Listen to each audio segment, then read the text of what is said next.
So I got the idea from this video today is about some healthy things that you might do with your vegetables. And it's a conversation that we've had, so it's a real conversation. So I thought we would do that. And then you can learn some science about some different vegetables. So you might say like, oh, we've discovered that, vegetables and fruit are kind of dirty even when they arrive in the store. I heard that. Yeah, so it's really important that you wash them whenever you arrive home with your fruit and vegetables. Yes, so you just like water and wash. No, they had that special vegetable fruit wash you can spray on it or pour, and you can put it in a cup, and you can put your fruit and your vegetables in there and wash them. Oh, that's a good idea. So different vegetables and fruit I know that we have discussed, but I thought we could review the signs again. So like for example, strawberries, you could do it strawberries and cherries are the same kind of thing because there's something that you pick off or pull off and that you kind of pick from your teeth. And strawberries, think about it. When you bite on a strawberry and you hold the green leaf part, it's that kind of action. So that way it would be any kind of berries. You could say blueberries. Or you can say, and then you could even spell it, cherries, blueberries, blackberries, the color that you need to have on there, and oranges, and peaches. Remember, it's the fuzz. You're holding that peach, and it's the kind of the fuzz on your face. Peaches. Banana, you peel it. You might see that different ways. I learned this way, but you can learn it this way. It doesn't really matter. It's the same thing. There's not going to be another sign that's similar to that where you would confuse it. And then we did pineapple. Remember that. Some people do it with the pea. Some people will do it with this. Pineapple. And then you can do like your vegetables like peas or beans, and sometimes people will do the pea. This is the K hand shape, and upside down it's pea, so peas. Or you could do beans or peas this way. So if you're going to do peas this way, I would do beans this way. And then you could say, you have your dried beans, so maybe not need to wash that. Rice or rice. Either way, so rice this way, how that's eaten, or you could spell it, it's a short word.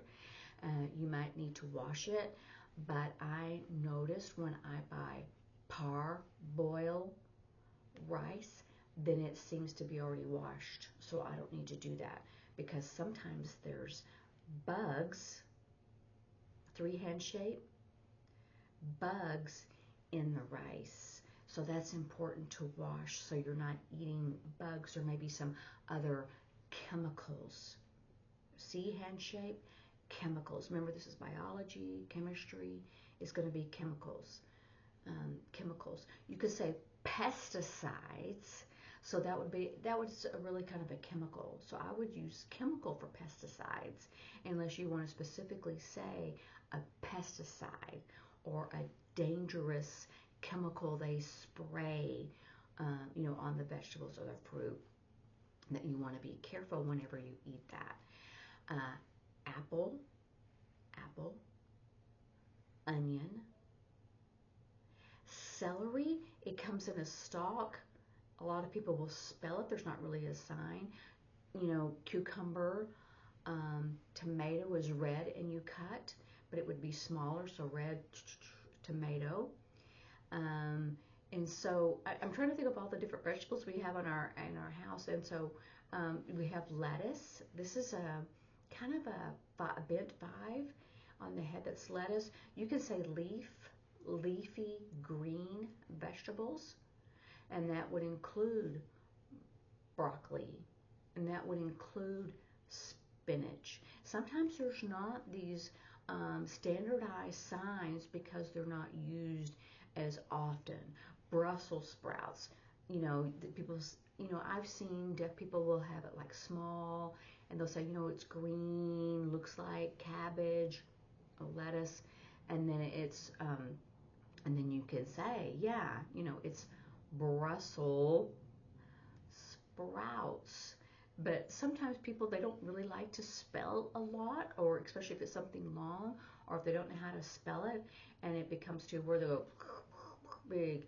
And so just think about the different vegetables and fruit, and the simple ones, or the ones that are used most frequently, will have a sign, but the ones that are probably not would not probably have a sign. You would need to spell that. So review your alphabet, and then you can do that. But that's a conversation that people really have, and especially now, because everything has dangerous chemicals, pesticides on it, for the vegetables and the fruits. And then you can say, oh, and then you can say, well, why do they do that? Well, the reason why is because they can sell them in the grocery store, and so they look pretty. Oh, yeah, that's right. But I heard there's this company called Misfits or Imperfect Foods. Yeah, I heard that too. And they sell the vegetables and the fruit that's not perfect looking and that still tastes good.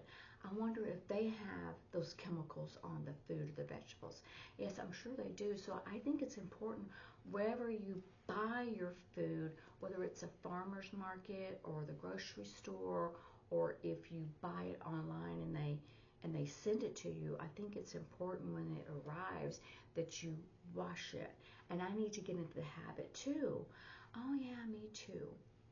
And so I really like to give you real conversations that real people have on a regular basis. It's not just learning the signs, but it's learning the different ways of communicating and how people communicate. And that's the most important. Like I said, you can use this with deaf people, with autistic people, and that sign, you can do it like inside yourself, or you can spell it. Some people, autism, can't even spell it. um, they don't really like the sign because it looks like it, but they live with it, they're focused within themselves. And so for people that are nonverbal, you could even say that for nonverbal people. That's like for Down syndrome sometimes. Um, CP people have a problem with verbalizing. Um, and then even if you want to do it with your friends or family from far away, so you could say, oh, I need to go to the bathroom, or it's time to go, or whatever. And then if you do see deaf people, or you work with deaf people, then you can use that too. But if you use it more frequently, then it becomes a habit, and then it becomes more natural. So practice, and these are short because I'm still not feeling my best. So it's a little bit harder for me to think clearly. I'm more like in a fog. Here, let's do this in a fog. I'm in a fog. So those are fun. Those are fun signs, right?